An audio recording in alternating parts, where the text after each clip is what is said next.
అధ్యక్ష, ఈ శాసనసభలో ఏదైనా బిల్లు చేసేటప్పుడు శాసనసభలో బిల్లులు జరుగుతాయి ప్రజల సంక్షేమం కొరకు, ప్రజల మంచి కొరకు.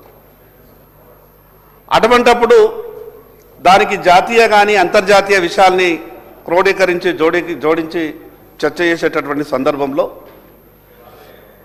ఈరోజు చమురు అనేది అంతర్జాతీయ మార్కెట్ మీద ఆధారపడ్డప్పుడు సంబంధిత కంపెనీలు భారం మోయకూడదని, గతంలో సంబంధిత కంపెనీలు భారం మోసి ఆ కంపెనీలే మూతపడేటటువంటి పరిస్థితులు ఉన్నటువంటి సందర్భంలో మన్మోహన్ సింగ్ గారు కానీ, పివి నరసింహారావు కానీ వారి ఆలోచన గతంలో చేసిండ్రు. వారి ఆలోచనని ఈరోజు నరేంద్ర మోడీ గారు కూడా ఏకీభవించి అంతర్జాతీయంగా చమురు రేట్లు ఏ రకంగా ఉంటే ఆ రకంగా ఎప్పటికప్పుడు మార్పులు జరగాలని పార్లమెంట్లో ఈ యొక్క ఇంధన చట్టం తెచ్చారు.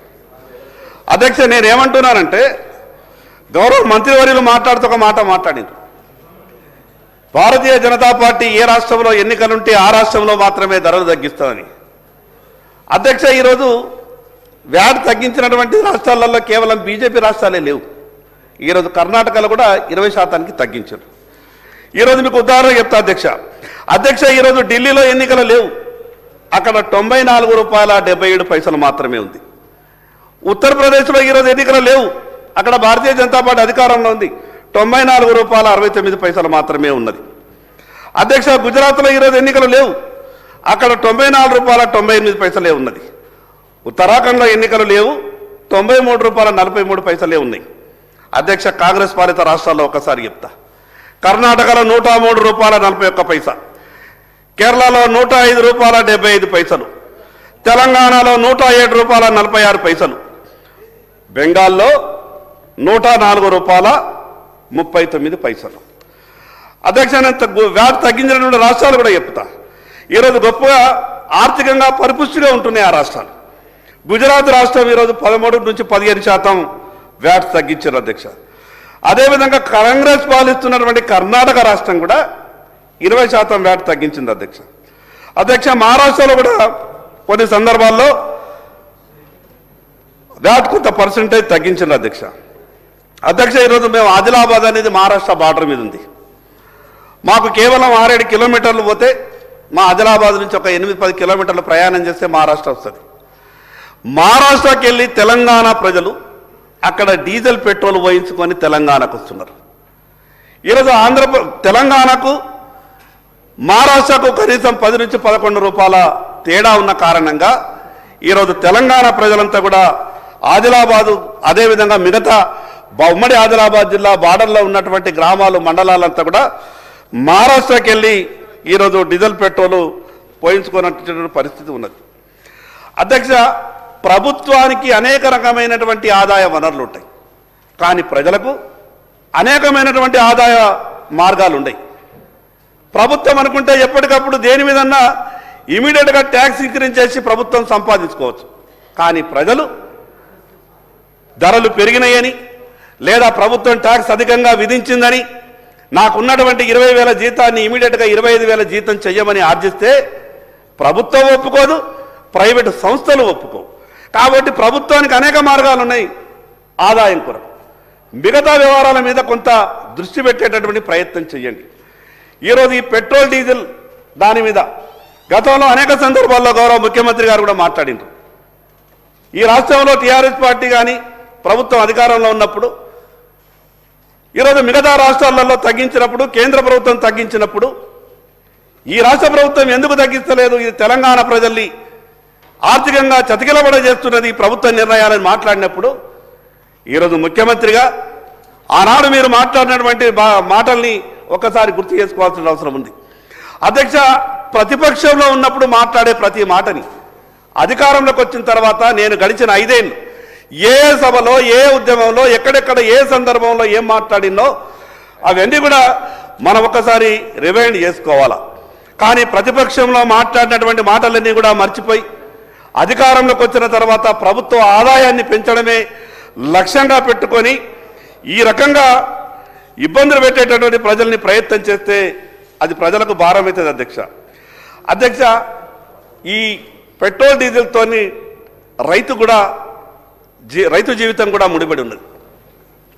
అధ్యక్ష, ఈరోజు సముద్ర తీర ప్రాంతంలో అక్కడ ఉన్నటువంటి మత్స్యకార కుటుంబాలకు కానీ మిగతా సముద్రానికి రిలేటెడ్ సంబంధించినటువంటి కొన్ని ఇండస్ట్రీస్ కానీ డీజిల్పై ప్రత్యేకమైనటువంటి రాయితీలు ఇస్తున్నాయి.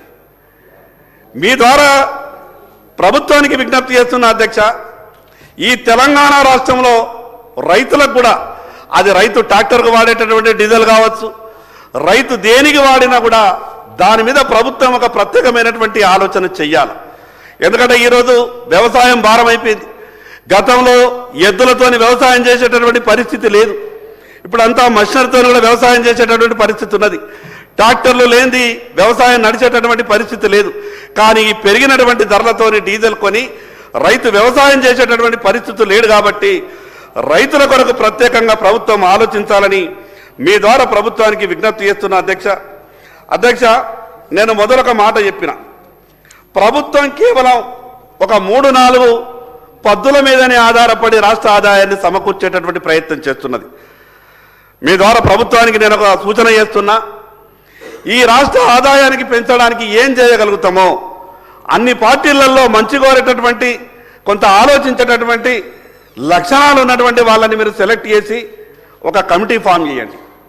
ఇది 96లో చంద్రబాబు నాయుడు గారు ముఖ్యమంత్రిగా ఉన్నప్పుడు ఇదే సభలో ఒక రకమైనటువంటి చర్చ జరిగినప్పుడు దివంగత మా పాల్వాయి హరీష్ బాబు గారి వాళ్ళ ఫాదర్ అయినటువంటి పాల్వాయి పురుషోత్తమరావు గారు ఆ రోజు ఇండిపెండెంట్ శాసనసభ్యులు, వారు లేచి ఈ ఆంధ్రప్రదేశ్ రాష్ట్రం ఇంత ఆర్థికంగా ఇబ్బందులలో ఉన్నది కదా, నేను ఒక ఇండిపెండెంట్ సభ్యునిగా ఈ ప్రభుత్వానికి ఒక సలహా ఇస్తా, సూచన ఇస్తా, నా మాటను మీరు గౌరవిస్తారనంటే ఆ రోజు ఈ ఆనాటి ముఖ్యమంత్రి చంద్రబాబు నాయుడు గారు తప్పకుండా దానికి మీరే అధ్యక్షులుగా ఉంటారు, ఈ రాష్ట్ర ప్రభుత్వం ఆదాయం పెరగాల, ప్రజల మీద భారం పడకుండా మీరు సలహాలు సూచనలు ఇవ్వండి అని చెప్తే ఆ రోజు వారు చేసినటువంటి కృషి వల్ల ఉన్నటువంటి రియల్ ఎస్టేట్ వ్యాపారంలో ప్రభుత్వం ఎందుకు రావద్దు, మన దగ్గరికి వెళ్ళి తీసుకున్నటువంటి 10 రూపాయల భూమిని ఈరోజు 100 రూపాయలకు అమ్ముకుంటున్నారు, దాన్ని ప్రభుత్వమే చేపట్టాలా, ఈ రకంగా ఆదాయం వస్తుందని కొన్ని సలహాలు సూచనలు చేస్తే ఆ సంవత్సరం 6,200 కోట్ల రూపాయలు, ఇది పెద్ద చరిత్ర అధ్యక్ష. ఒక శాసనసభ్యుడు ఇచ్చినటువంటి సలహా సూచన ప్రభుత్వం పాజిటివ్గా తీసుకుని దాని మీద ఒక కమిటీ వేసింది. కాబట్టి ఈరోజు పెద్దలు తుమ్మల నాగేశ్వరరావు గారు కూడా ఆ విషయం మీద పూర్తిగా అవగాహన ఉంటుంది. ఆనాడు జరిగినటువంటి చర్చలో వారు కూడా పాల్గొన్నారు, వారు కూడా గొప్పగా చెప్పారు. కాబట్టి అధ్యక్ష, ఈ విషయం మీద ఈరోజు ప్రజల ఆరోగ్యం చెడగొట్టేటటువంటి ఎక్సైజ్ ఆదాయం ఒకటి, ప్రజల ఆర్థిక జీవితానికి ఇబ్బంది కలిగేటటువంటి ఈ పెట్రోల్ డీజిల్ ధరలు, వీటి మీదనే ఆధారపడకుండా మిగతా ఈ రాష్ట్రంలో చాలా వ్యవస్థలు ఉన్నాయి. అసలు కొన్ని వ్యవస్థలు అయితే ప్రభుత్వానికి 10 రూపాయలు కట్టి 50 రూపాయలు ఆ వ్యవస్థలు సంపాదించుకుంటున్నాయి. కానీ వాటి మీద మనం దృష్టి సారిస్తలేం.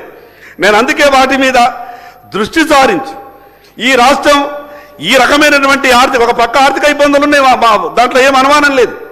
ఈ ఆర్థిక ఇబ్బందులు అంటే మామూలుగా లేదు. ఇది మళ్ళీ ఒకసారి ఆర్థిక ఇబ్బందులు ఈ రాష్ట్రాన్ని పూర్తిగా అవగాహన చేసుకున్న తర్వాత ఈ ప్రభుత్వానికి ఏమన్నా అడగాలన్నా కూడా భయం వేస్తున్నది. ఎందుకు అనిపిస్తుందంటే వీళ్ళ దగ్గర ఉన్నదేమి, వీళ్ళు ఇస్తారేమి, తెచ్చిన దానికి అసలు వడ్డీలు కలిపితేనే ఇంకా ప్రతి రోజు 320 నుంచి 350 కోట్ల రూపాయలు అప్పు చేస్తే కానీ ఈ తెలంగాణ రాష్ట్రం ముందుకు పోతలేదు.